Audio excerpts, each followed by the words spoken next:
Salutations from space and aloha from Earth friends. Gemini Brett here with the School of Earth Astrology. Welcome to StarryTelling Hour. Happy Eastquinox to you. Well, today, in a pre-recorded affair, since I will be off in orbit at StarryTelling Hour, we're going to first explore why I call the Aries Equinox Eastquinox.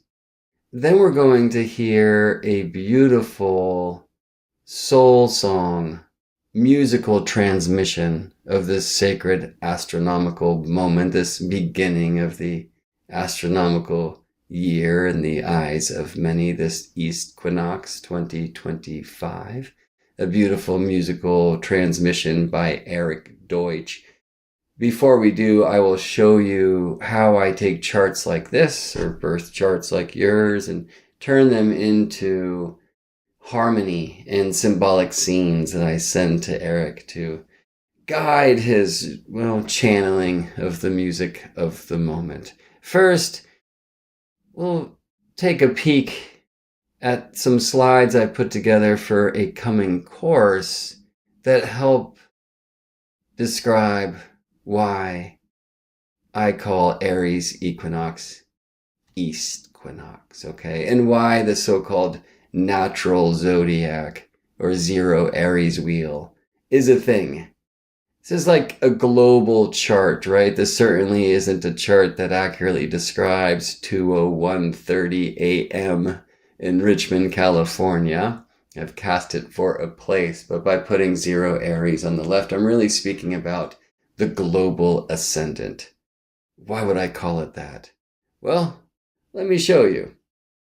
What you have here on the left of your screen, what you hear here, is a geocentric chart wheel thanks to the wonderful astrology software called Astro-Gold. I've added some elementally color-coded slices to pretty it up a bit, but also it's going to help us relate the geocentric or earth-centered chart wheel on the left to the heliocentric expression of the same moment of time on the right. That heliocentric image, by the way, comes from a wonderful astronomy software called Solar System Scope. I highly recommend you check it out. You can create a heliocentric moment of your birth time or of any moment in the last 100 years there. It's a really wonderful place. And I love seeing things geocentrically, like why do Mars and Venus and Mercury retrograde from the heliocentric point of view. So I'm going to bring in the signs on the right. And by the way, many speak of sun signs. Well, signs are really about all of the planets, and they're not emanating from the sun. They're emanating from the earth, from the heart of earth, from the center of our planet. We actually measure the signs or the planets and the placement of the signs from the center of the earth, where we are all connected. Right? And in this sense, an astrology chart like this on your left is really speaking about our earthly experience, our surface experience of a global moment, right? As above, so below. So how are you experiencing Earth's experience of the heavens? All right, well, on the left, you can see how the North Pole of Earth, our rotational axis, Gaia's spine, the sword of our stone, the world tree. You can see how the North Pole is leaning towards zero tropical Cancer. That's the truth of the tropical zodiac. Hopefully I can show you that quickly in another way. We have this moment on the screen displayed. You can see at the chart on the left, the sun is at zero Capricorn. You can see in the clock calendar in the lower middle that this was December solstice of 2024. And we can see that in the heliocentric moment on the right, because this is Earth's south pole leaning towards the light. Let me show you that from a different point of view.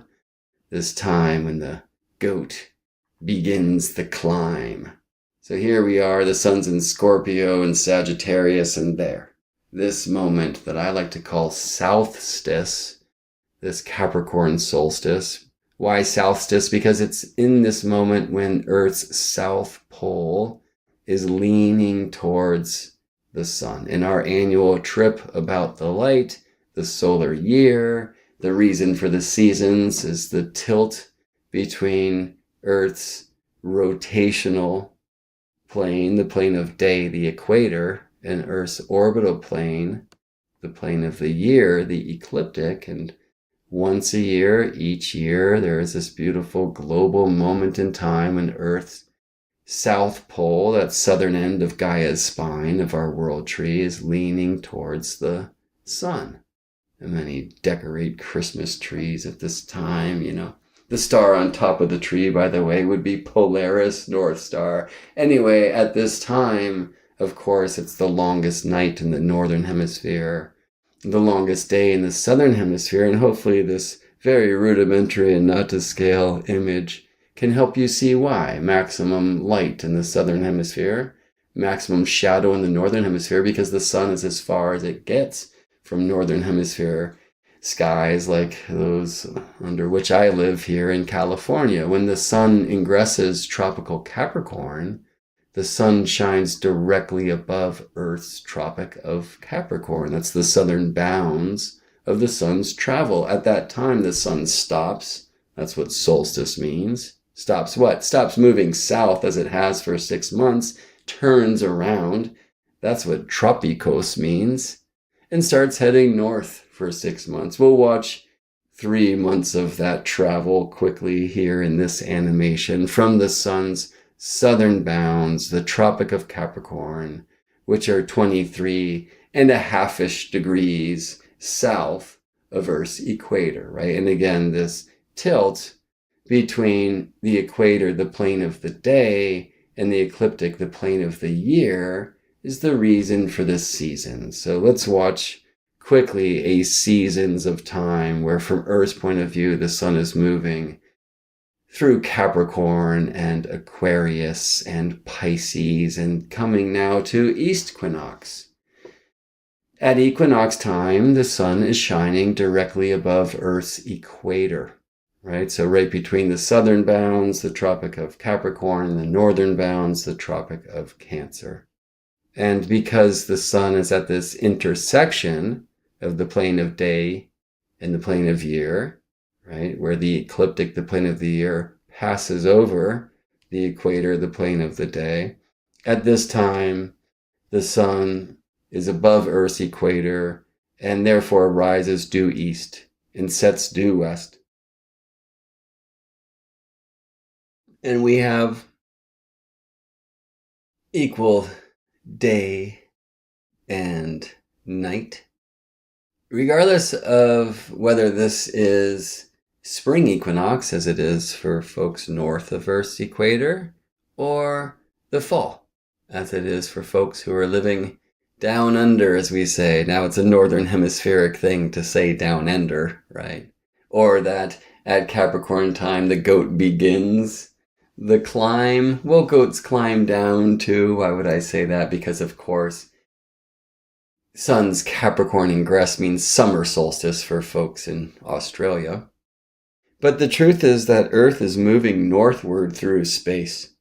So there's actually something very global as well about this idea that the goat begins the climb at Capricorn time and would be kind of halfway to the mountain peak, which it would reach when the sun reaches the Tropic of Cancer. And I guess at this point, the goat turns into a ram and is moving full speed, which is actually quite true.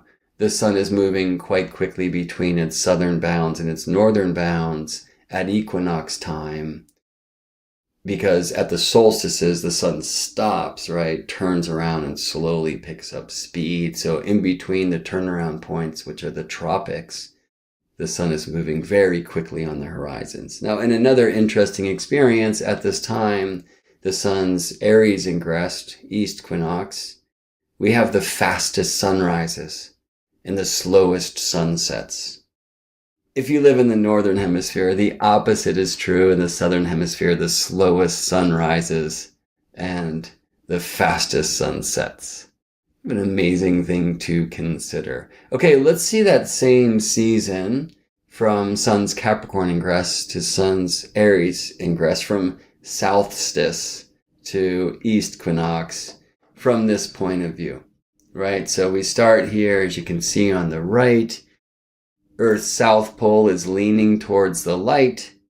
This means Sun ingress Capricorn, Sun shining directly above Earth's Tropic of Capricorn, the southern bounds of the Sun's journey. Let's bring that axis over here on the chart. All right. And let's move through time. So you'll see the moon here getting to Earth's south point, right? Happens every month. Now you're going to see why Mars retrogrades. And it's like a car that appears to be moving backwards on the highway because you're driving past, you speed demon. Earth is faster than Mars. So we pass Mars and Mars appears to move backwards. And Mars moved from the red slice of Leo back to the blue slice of Capricorn. Venus here is now stationing retrograde in Aries. And Venus and Mercury, they retrograde when they pass Earth by. So conveniently in this season, we get to see all of the planets here depicted, Mars, Venus, and Mercury, doing their retrograde thing. Mars is now stationed direct by Eastquinox time. So why do I call it Eastquinox? Because in this moment, the sun is due east. Now, not of California where I reside. In fact, this moment in California, it's like 2:01 a.m., right? And the sun's more like north and beneath the ground locally at Eastquinox here this year. So it's not east of California or New York or Timbuktu.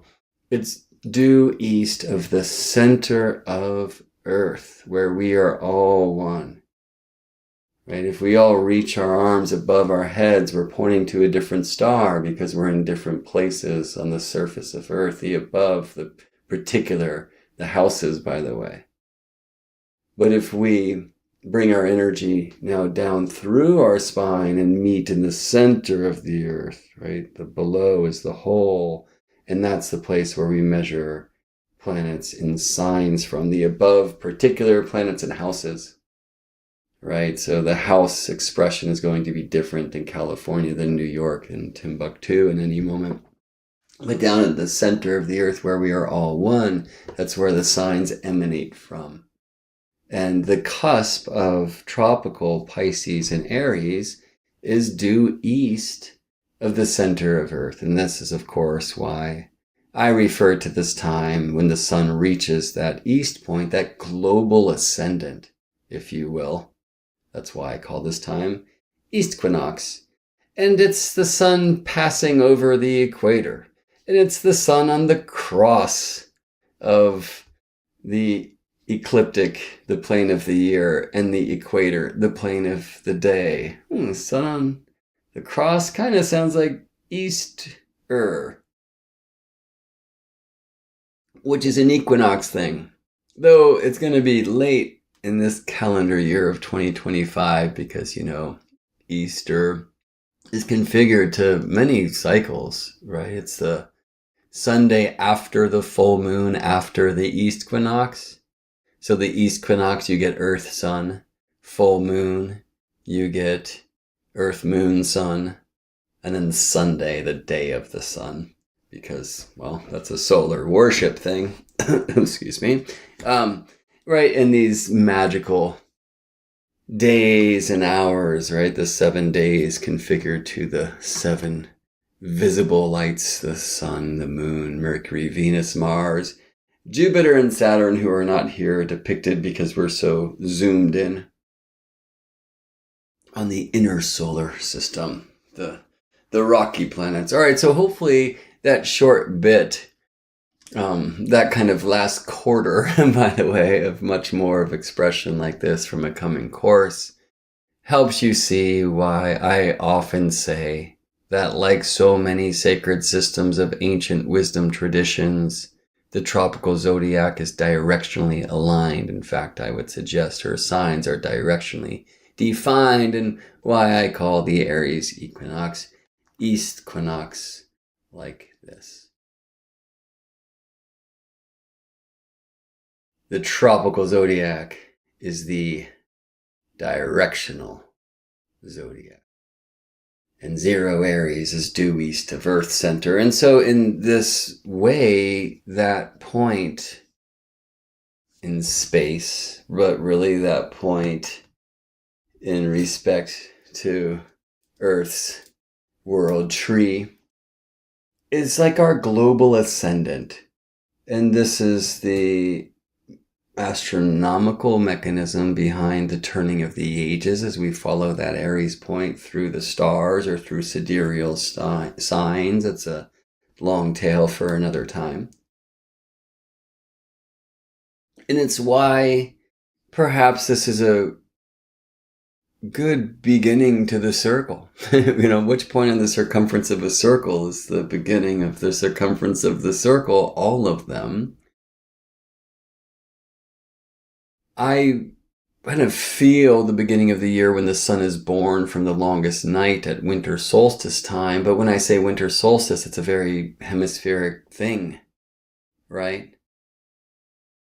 So a global moment that might be a more equal thing to share would be equinox. And I'd say this Eastquinox because, again, this is the sun visiting that point that's due east of the center of the Earth, a global ascendant. And, actually astronomers also think of Aries ingress. They wouldn't call it that at all. They call it the vernal equinox, which is a hemispheric thing to say because that means spring, right?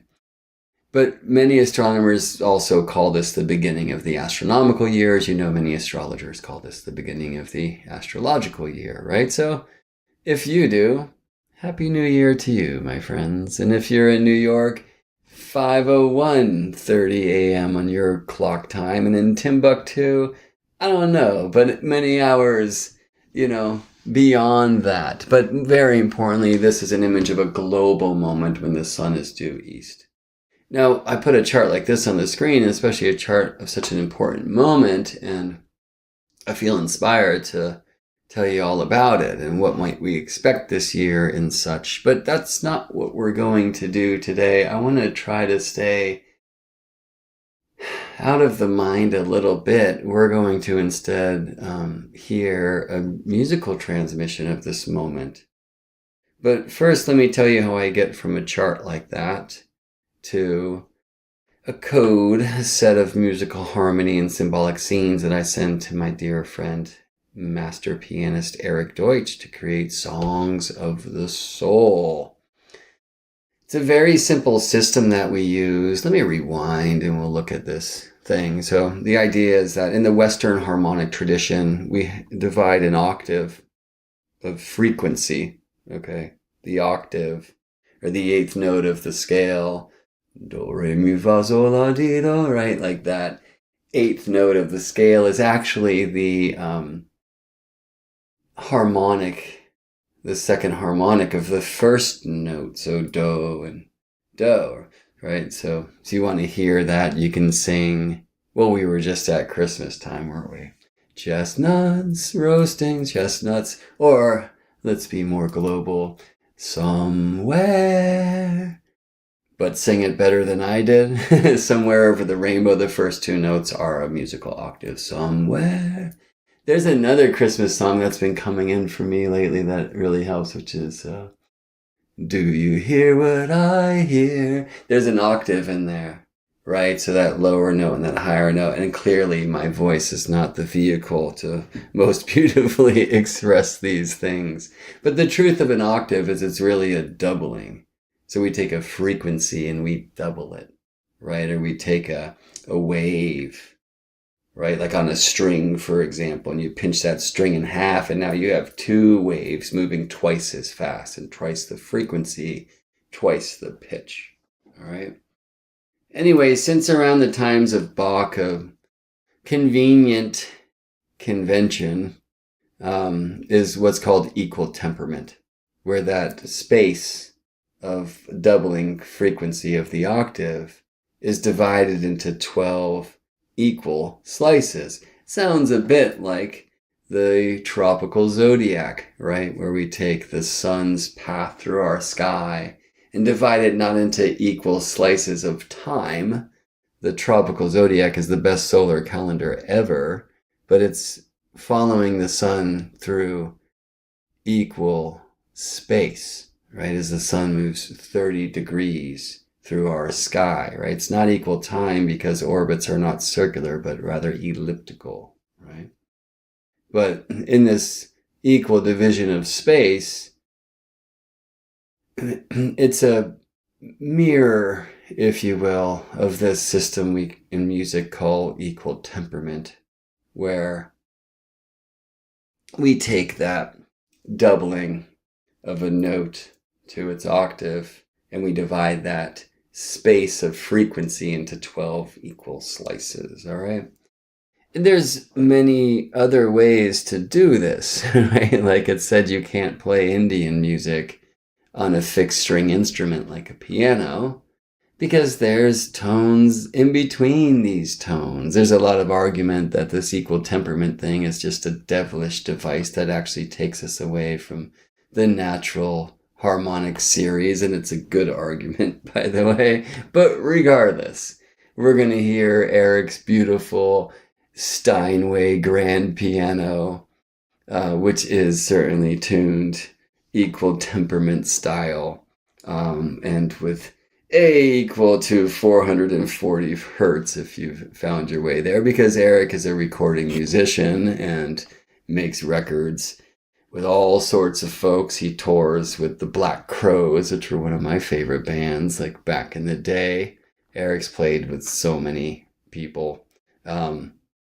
Starting to name them would be ridiculous, but folks like Citizen Cope to Norah Jones. And Erik leads his own bands, and I should tell you where to find him, which is at hammerandstring.com. All right, so we are certainly not the first who have taken this, what's called chromatic approach. So chromatic is just moving through the notes, okay? So like from A, we go up half a step to B flat, half a step to B to C sharp, or D flat to D. And, you know, I risk, of course, getting so deep into musical jargon here that I'll lose you, right? Astrology jargon's enough. But hopefully this map will show you that the way that we do this is we align Aries with the note A, Taurus with B flat or A sharp, Gemini with B, Cancer with C. Now, other systems that I've seen that align signs with notes or keys like this configure Aries with the note C instead of the note A.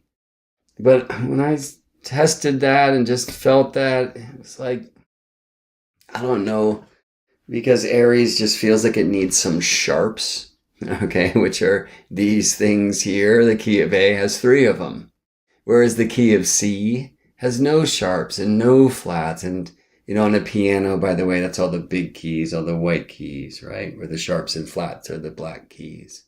Play all the black keys and you get the beautiful, beautiful sounds called pentatonic scales, by the way. And all the white keys, you get this diatonic thing, which sounds quite kind of Western. Anyway, I digress. For me, Cancer, C, convenient in the English language, like Aries and A, and Cancer really feels like no sharps, no flats, and kind of like the C's from which we come. Now, the relationship between Cancer and Aries, of course, in astrology, we call a square. Traditionally, the square aspect is associated with the planet Mars, by the way, and there's a tension there, right? And conveniently, in this chromatic mapping of signs to notes, that square creates what's called the minor third, which is a rather tense sound, whereas the trine creates a major third, which in equal temperament, anyway, is a very resonant and beautiful and consonant, you know, kind of release. And so this Song of the Soul approach has helped me kind of get out of the mind a bit and experience charts. But then it's helped me like hear charts in new ways. It's really helped me tune into parts of charts in different ways than I might be initially inclined to just through my astrological approach. Because I'm always looking for tension and release in charts. Okay, so let me show you how we get from a chart to a song. At least I can show you my part of that using this chromatic map of Aries equals A and Taurus equals B flat, etc. There's weaknesses to this approach, by the way. It definitely doesn't work from like a harmonic astrology perspective, which is another cool approach. Some people use what's called the circle of fifths rather than the chromatic map like this, and I could go on and on into crazy musical jargon town. But for now, let me just show you what we're doing. So in this chart, of course, we see tons of planets in Pisces and tons of planets in Aries. Well, Saturn, the north node of the moon, and Neptune in Pisces. Sun, Mercury, Venus, and Chiron in Aries, right? I think a weakness of our system is it kind of doesn't matter how many planets are in Aries, for example. If we have any planets in Aries, Erik is allowed to play the note A. We kind of start Saturn. We start with these restrictions or boundaries, okay? Because you can see like in the top right here, that Astro-Harmonic palette of planets and points. Those notes are generated from occupied signs in the chart. Okay, and you'll see like the ones in bold, it says ascendant here, and I guess Aries is the global ascendant, so that's okay. But usually I would key a song to the ascendant of a birth chart if we have a birth time and a rising sign for some place on the surface of Earth, okay? Because I want to use a global moment here, even though it's Eastquinox and maybe I could therefore go Aries, I choose to key the song to the key or the sign of the North Lunar Node, which is what I typically do when we create songs for people who don't know their birth times. Or for events like this is the date that I first met her or whatever. And we don't have an exact time for that, so I will often key to the North Lunar Node, that place where from Earth's point of view, the moon is northing across the sun's path. So there's like Earth, moon, and sun, or matter, soul, and spirit all mixed into the dragon's head in that way.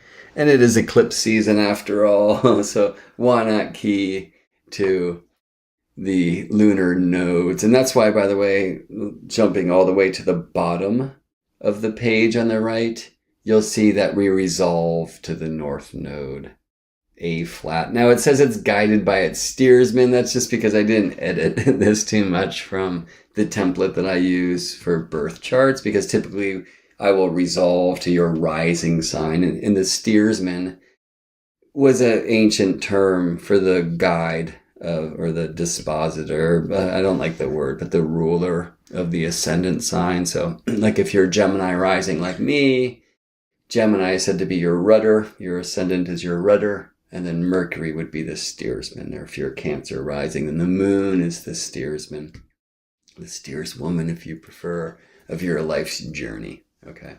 But here we're resolving to the North Node, which is in Pisces, and in our map, Pisces is A flat, right? So then in the key of A flat, we're going to use flats instead of charts or sharps. So that's what you'll see. Okay, so back to the top and in bold, these are the North Node, but also visible. So A flat is Pisces, where we find Saturn. A is Aries, where we find Sun, Mercury, and Venus. B, Gemini, where we find Jupiter. C, Cancer, where we find Mars. F, Sagittarius, where we find the out of bounds moon in this Eastquinox moment of the calendar year 2025, okay? Beneath this, we see this expanded palette, which includes B flat, that's Taurus in our map, where we find Uranus, and D, the South Lunar Node in Virgo, and E, Black Moon Lilith in Scorpio, and G, Pluto in Aquarius, which in our map is G, okay? But Erik's not allowed to play G flat, which is Capricorn in this map. He's not allowed to play E flat, which is Libra in this map, because there's no planets in Libra. Now, I could fill in asteroids and things, and we could get every sign every time. All right, so these are the ones that I've chosen. He can't play D flat in this case because nothing in Leo, right? So again, we kind of start with Saturn. We start with these boundary conditions. Now, if somebody told me I'm only allowed to play these notes and then asked me to create a 12-minute song, which is what Erik does for birth charts. When we do event charts, usually we go for a 7-minute song, and that's what you'll hear. If somebody asked me to play only these many notes and not those notes, like, there is just no way. Like, you really have to be a master musician to be able to play this game of Saturn first, of restrictions and rules and boundaries like that. It's an amazing thing. So in this approach, we each have our own palette, and I ask Erik to really focus on the visible planets. That's why they have their own kind of in bold capital letters zone up here, but then he's allowed to play these, and I'm allowed to use these as well as I get into the next piece, which is finding these stories to tell and harmonies to focus upon based upon strong aspect groups in the chart. So we start with the key of the moon, in this case, the moon in Sagittarius, which we key to F. Then we move to the key of the sun, in this case, A, where we find the sun in the sign of Aries, which we key to A. All right. And then, as I said before, typically I would resolve at the end to your ascendant. But in this case, we're going to A flat, Pisces, where the North Lunar Node is at this time, between Saturn and Neptune. All right. So now we get to the Saturn and Neptune approach here. So again, Saturn, the boundary conditions, but also just the rules of the game, right? So when I'm focusing here, for example, like I chose to look at this sextile fan, as we call it, of the moon, Pluto in sextile, and then over to the Aries crew here, Sun, Mercury, maybe especially Venus, maybe Mercury. I also like to call that sextile fan a sexy trine, because you have the trine here between the Sagittarius moon and the Aries crew, with Pluto kind of at a midpoint in between. Okay. Well, in our map, that's Sagittarius, Aquarius, Aries, that's F, G, A.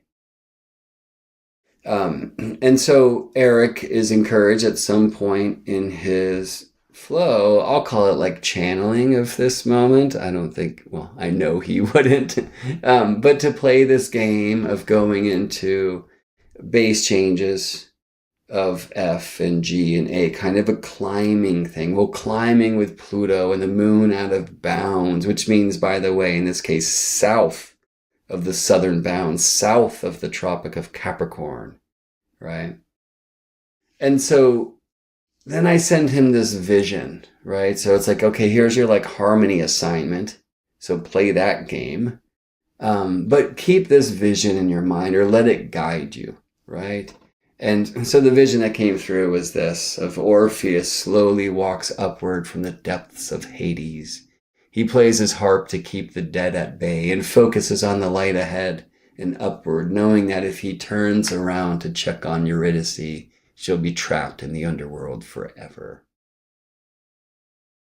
So my hope is, of course, that as Erik, and he usually is reading this as he's playing, which is just genius, that, you know, some of these are going to kind of make him laugh or make him love or terrify him or maybe all of these things. And that hopefully that vision can kind of help steer the way that in this case he improvises over these base changes of Sagittarius, Aquarius, Aries, or FGA, right? So that I think would be kind of the Neptunian side, my attempt to convey a message or the way that I feel significant parts of this moment, or like of your birth moment, if we did your chart, so that Erik can, have a vision to work with, have a poem to work with, right, to guide the music. All right. The second aspect group that I chose to focus on here was Mars in square with Chiron, right? So that's this tension. But then releasing to Mars trining Saturn, Cancer, Mars out of bounds north, in trine with Saturn and Pisces approaching Earth's equator. And so you'll see that here, Mars square Chiron to Mars trine Saturn. That doesn't mean anything to Erik, by the way. That's why in bold, you'll see focus on the AC minor tension and then release to this A flat C or Pisces Cancer. So from the Aries Cancer square tension to the Pisces Cancer trine release. And the vision that came through was river spirits look after a young boy who has run away from his father after refusing to kill a deer in the woods. So maybe you can feel why that vision came in for me when I was looking at the strength of this Cancer Mars out of bounds squaring Aries Chiron. There's some challenge and individuating from the family and even like abandonment in that. And this release to the Pisces Saturn. And really, I should include Neptune in the mix, even the node. We get these river spirits, but Saturn like looking after this boy who's kind of separating from a father's tradition or something like that. Do you feel how I'm getting from here to there? And then again, hopefully that vision, that poetry will guide Erik as he focuses on this harmonic game of moving from the tension of the A minor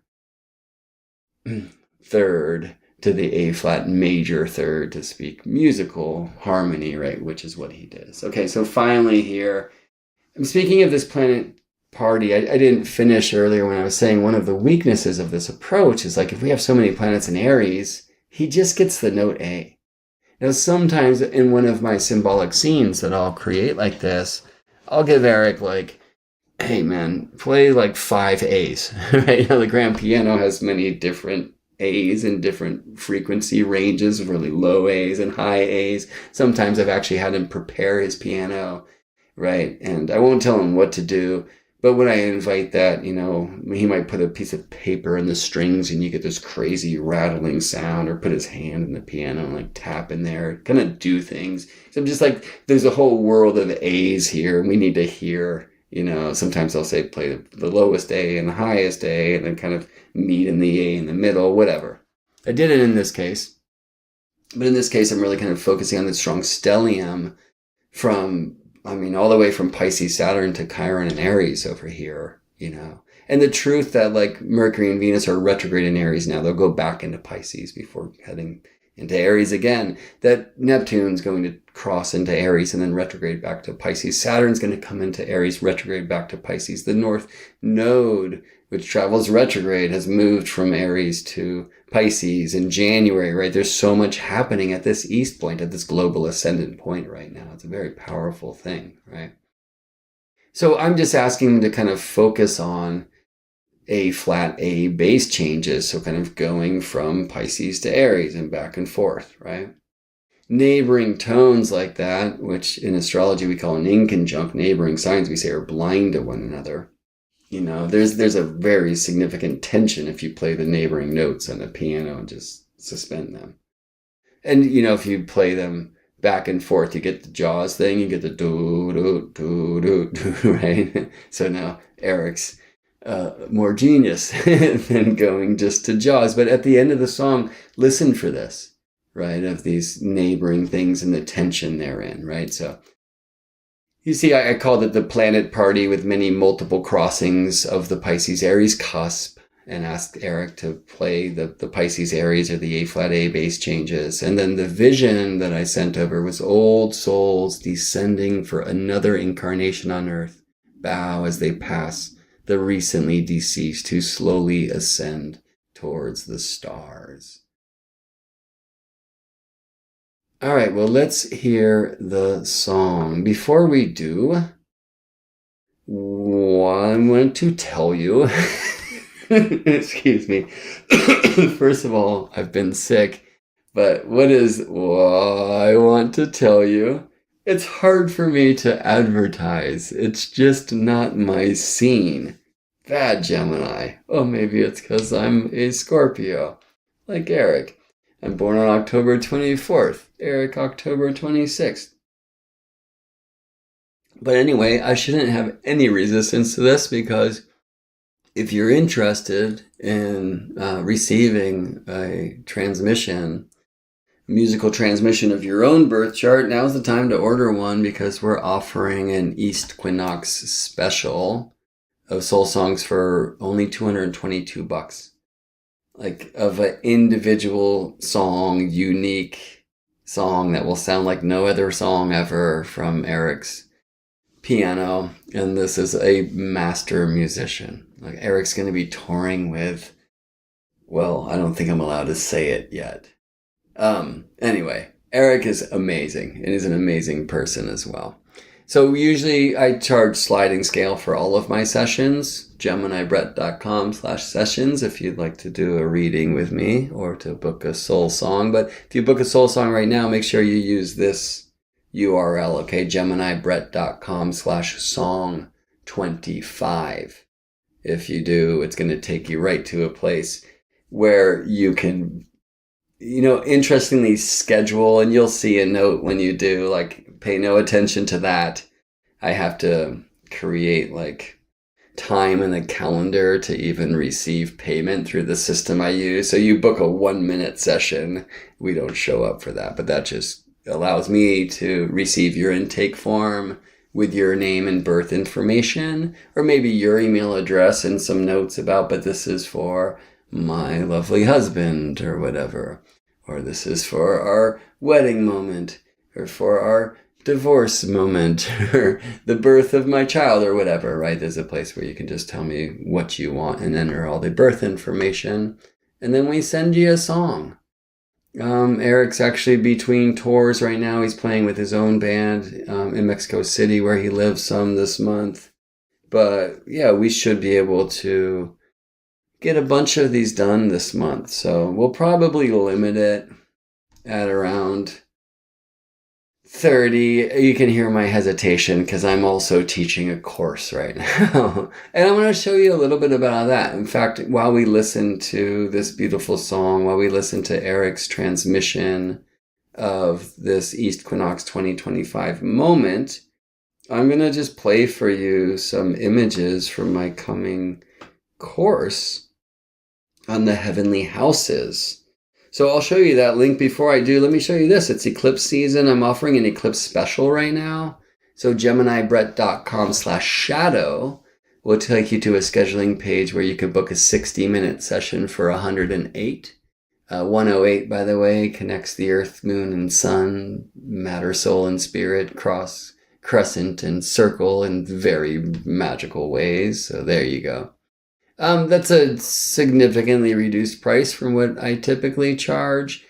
Sadly, we won't be able to connect. I think I'm booked out right now until May, maybe even June at this point. So, but you can take advantage of a discounted rate if you just want to see what it's like tuning into your chart with me. We definitely do not have to focus on eclipses, by the way. If you choose to use the eclipse special, it's up to you, whatever you'd like to look at. All right. So GeminiBrett.com/song25 for a significantly discounted soul song from myself and Erik Deutsch. GeminiBrett.com/shadow for an eclipse special session. And GeminiBrett.com/houses to learn more about this Cosmic Keys of the Heavenly Houses course that is launching on Eastquinox Day at 3 p.m. Pacific Time, 6 p.m. New York. I really should learn how to convert to time in Timbuktu, since for some reason that's the third place I keep saying, but you know how to convert to your own time zone. Of course, everything will be recorded. Follow this link, geminibrett.com/houses. You can learn all about it and you can register today. In fact, this is the last day you can register. We're starting the course tomorrow. Enrollment closes tomorrow. It's happening at Nadia Shah's Synchronicity University. I'm very honored that she's invited me to teach this course there. And the way that they work it is you get to select your own price. They have like 5 different prices you can choose from $25 to $250. Like at 25, it's $5 a class because I'll be teaching 5 classes on consecutive Thursdays. And at geminibrett.com/houses, you'll be sent over to Synchronicity University where you can read about the curriculum and each of the classes. But basically it's the astronomy, the astrology, psychology, philosophy, mystery, even some history, because we'll go back into ancient astrology, as we explore cosmic keys of the heavenly houses. For me, the houses, they're so earth-astronomical. They're perhaps the most natural part of astrology. I guess the planets would be. But as we track the planets, rising and reaching and resting and rooting through our local sky, above and below, right? This is such a very natural thing. And I find, however, that the houses are kind of the least understood and most underutilized, least utilized keys of astrology. So I'm so excited to share this course and to share what I've been learning as I just kind of trip through these things and follow the sun and the moon through the sky and walk in the woods and contemplate and such. I didn't receive personally much teaching around the houses where I studied astrology. And so I've really kind of had to find my way, which is true for all of us, But it's also nice to see some really pretty images and illustrations and animations to guide the thing. So I'm excited to share with you a few of the things that I've created for the class that's now tomorrow, where I'm going to start by focusing more on the astronomy, the sacred astronomy of what the houses actually are. And then next week, I'll be getting into the sacred geometry, why 12? Why were there 12 hours in China and Babylon and Egypt as well? Okay. And I should say 12 hours of day and 12 hours of night. So we'll look at the 24 and the 12. And then we move more into kind of a deep kind of psychology, philosophy, and all this time, working with chart examples. And some of that we'll do actually on Saturdays, because there'll be 5 classes on Thursdays, and then there'll be 4 Q&A session, community gatherings, chart play sessions on Saturdays at 9 a.m., which is just a bonus that I chose to bring in because I really want to connect with my peers like you in fellowship and have more voices heard than mine alone.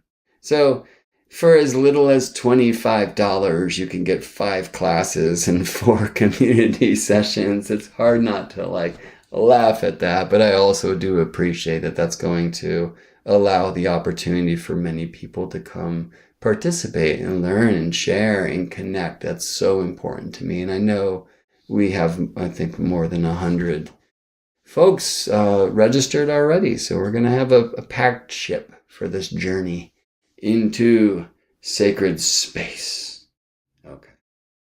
And one of the beings who will guide our way, the one who brought us the sacred count of days by following the sun, moon, and stars, is Jehuti, or thought. Ibis, the migrating bird.